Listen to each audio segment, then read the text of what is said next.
कक्षा 2 विषय हिंदी। हिंदी में हम दूसरा पाठ कर रहे थे। इसमें मैंने आपको प्रश्न उत्तर करवाए थे, खाली स्थान भरवाए। आज जो आपका पाठ्य पुस्तक का प्रश्न है वो है कि सही वाक्यों के सामने हाँ एवं गलत वाक्यों के सामने ना लिखें। जो सही वाक्य है उसके सामने आपको हाँ लिखना है और जो गलत वाक्य है उनके सामने आपको ना लिखना है। तो आपको वाक्य को पढ़ना है, समझना है और हाँ ना में क्या देना है, उत्तर देना है। तो देखिए पहला प्रश्न, इसके अंदर पहला वाक्य है बैल खेत में रहते थे। बैल कहाँ रहते थे? खेत में, हाँ या ना। तो आपको मैंने प्रश्न पाठ में थोड़ा समझाया था, बताया था कि 4 बैल थे जो आपस में पक्के मित्र थे और वो कहाँ रहते थे? खेत में रहते थे। कहाँ रहते थे? खेत में। तो बैल खेत में रहते थे तो इसका उत्तर होगा हाँ। तो हम इस कोष्टक के अंदर लिख देंगे हाँ। बैल खेत में रहते थे तो उत्तर हुआ इसका हाँ। फिर दूसरा वाक्य है वे सभी जानवरों से डरते थे।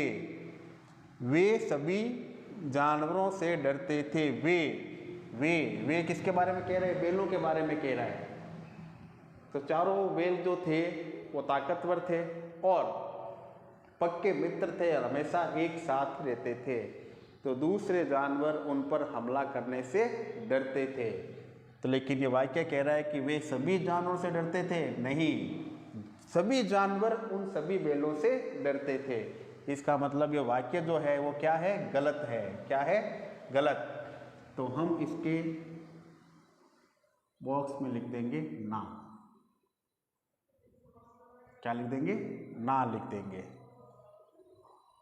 फिर तीसरा वाक्य है शेर उनसे मित्रता करना चाहता था। शेर उनसे मित्रता करना चाहता था, लेकिन कहानी में तो कह रहा है कि शेर जो है उन चारों बैलों को मारकर खाना चाहता था और वो उनके अंदर क्या डलवाना चाहता था? फूट डलवाना चाहता था। ठीक है ना?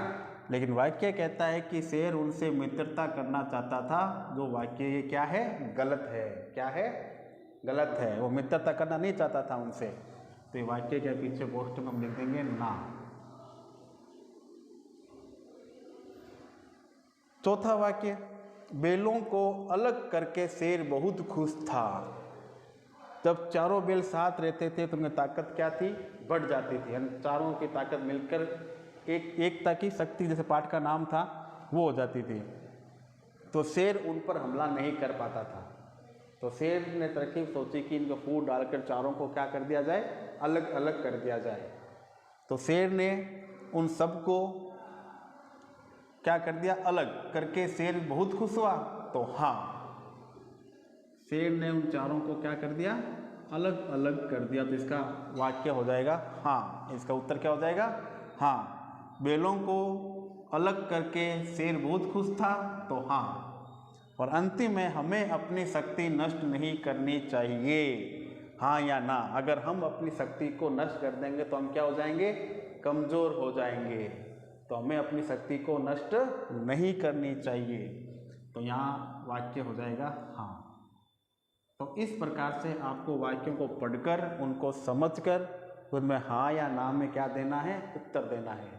तो अब इनको आप अपनी कॉपी में उतारिए और इनको याद करने का अभ्यास कीजिए।